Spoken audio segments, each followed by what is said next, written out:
aging dad before me and my brothers all in line.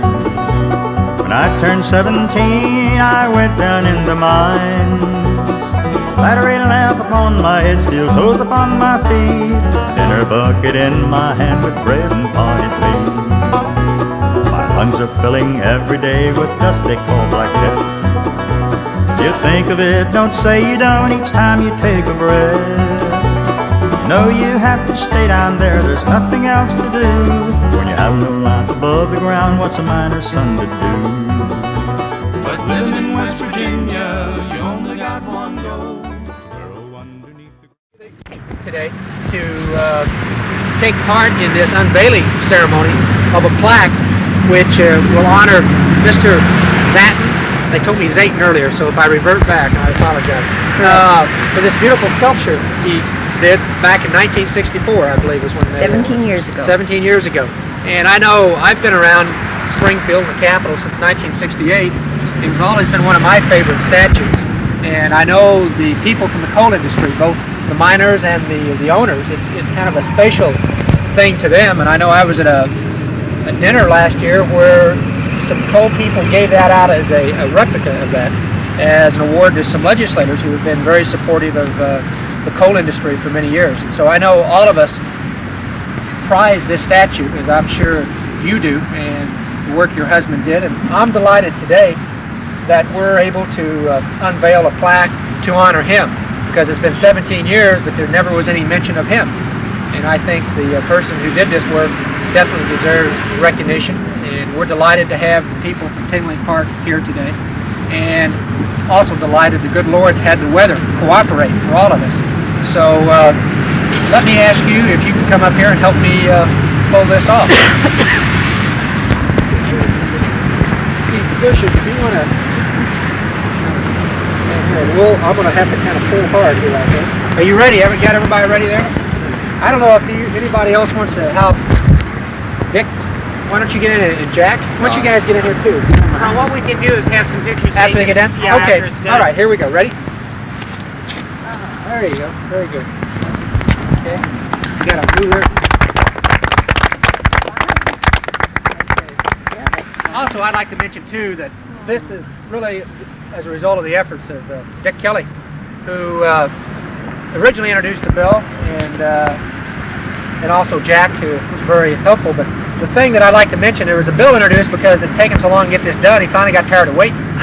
And we decided, he got his point across, it's a lot cheaper to everybody. If we didn't have the bill, we just agreed to do it. So I think we probably saved more money by putting this plaque on this way than we would if we'd have gone through the bill. So we're delighted. So all you want to get up here for well, let's see, let's have a picture with My question to you was, what interest did your husband have in coal mining? Was he a coal miner? Do you have a background somewhere in the coal mining industry? And why would a person select that kind of a statue to create? It must have had some sort of reason. No, there's no background at all in coal mining.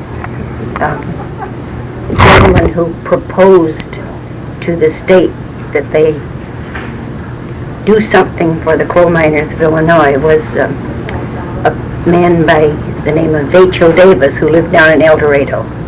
And he had written poems for the coal miners magazines and had painted a head that he thought was the ideal coal miner.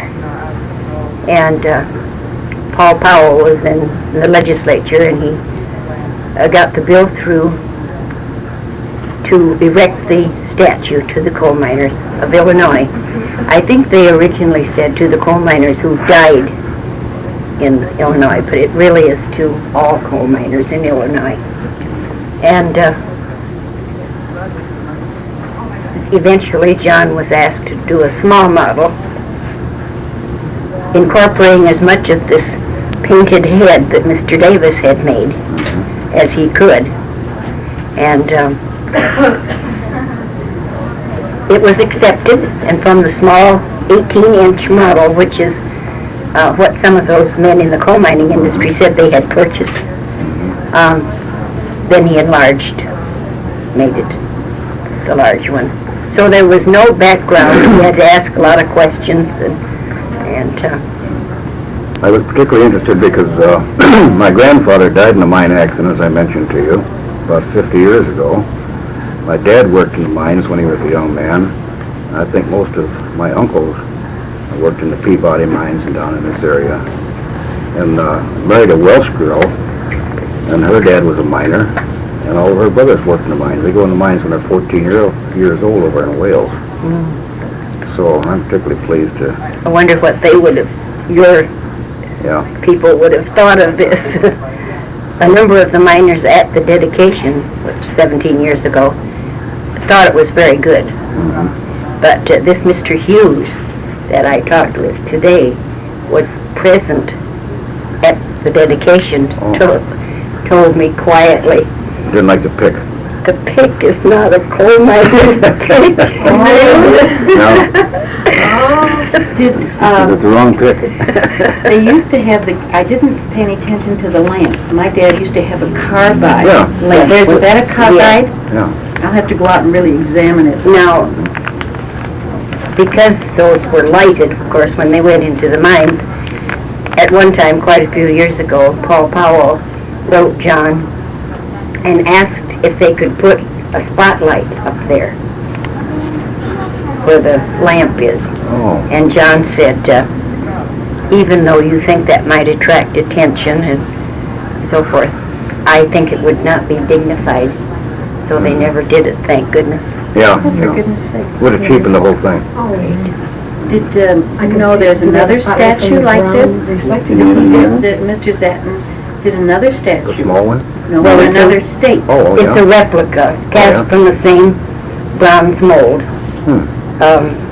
with the difference on the base, on the granite base, because they said their coal mining over in Indiana was largely strip mining, and there's one of those big machines that they use that John made the plaque for. It's on the front of that one in Indianapolis, but it's the same figure that the state of Illinois approved that they have. Quite an honor to have your statues put up in different states. I guess it is. I don't know. I lived with sculptors so much. My aunt was a sculptor, and that's how I first came to Chicago. And my husband was a student there at the time. That's how you met them. Yes. Someone asked me that. And he did entirely sculpture until we moved to Tinley Park in '48. And when we had to buy a house, and you had to have a steady income, and artists do not have steady incomes. Does John have any other prominent sculptures that we would recognize? Well, of course, because this was a state job, it received the most. John was not a promoter. He said, I told him once that he should have married a promotion person, and he might have gotten somewhere because he just enjoyed doing his work, and that was it. But he has two statues in the Cedar Park Cemetery, which is 127th and Halsted. They wanted a trilogy, Faith, Hope, and Charity, and John did two of them, and then they decided that they would get an Italian sculptor to do the third one. Then he did some work for the state on the Northwest Armory in Chicago. And he did a statue of an Indian, which is the symbol of Lane Tech High School. That's in their courtyard. And little things like that. He did anything that he could find jobs for. Didn't he help Laredo Taft do that one of the That's five right. Great Lakes? Isn't that at the No, Art not that Institute? one. That was Okay. done long before we got there. But yes, we were both at Taft Studios, where my aunt was. And John came here from Massachusetts because of Mr. Taft. Mr. Taft had been on a lecture tour and met John in the East and invited him to come and study. And he went to two different art schools in Chicago. John did for 4 years, but he never had a degree. Well, But he worked with Mr. Taft. Yeah. I know Mr. Taft is, Laredo Taft is known for those monuments there at Graceland Cemetery. He's done some Yes. unusual things. I've Yeah, seen he quite did a few a lot. articles on that. The Great Lakes Monument he did. The Father Time statue at the west end of the Midway, just before you go into Washington Park, is a big one of Mr. Taft. He did a huge statue of Black Hawk out on the Rock River Oh, that's at his. Dixon. Yes. That's Laredo Taft. Yes. He was a very well-known sculptor. He did a lot of lecturing over the country. And if you're going to be a sculptor, he knew how to do it. And he was very good about bringing young people to the studios and letting them live there free.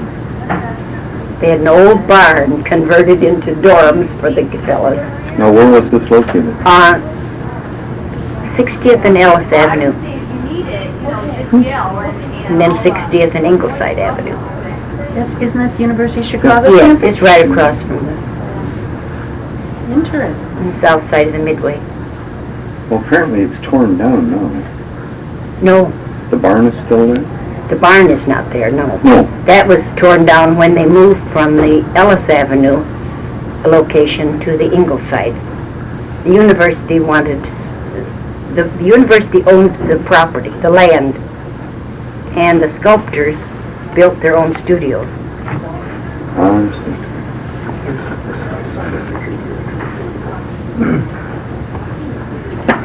So when somebody asks you to object on that, you can tell them. Here, Mr. Dunn signed this as a picture, and that's of the That's the handbook of Handbook, Chicago Mine. For me? Yes, ma'am. Pour moi? Thank you.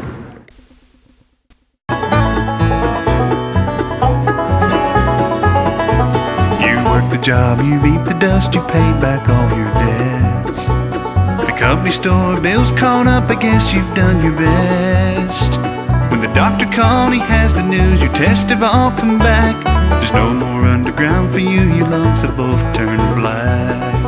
For years past, the miner died, they laid him in the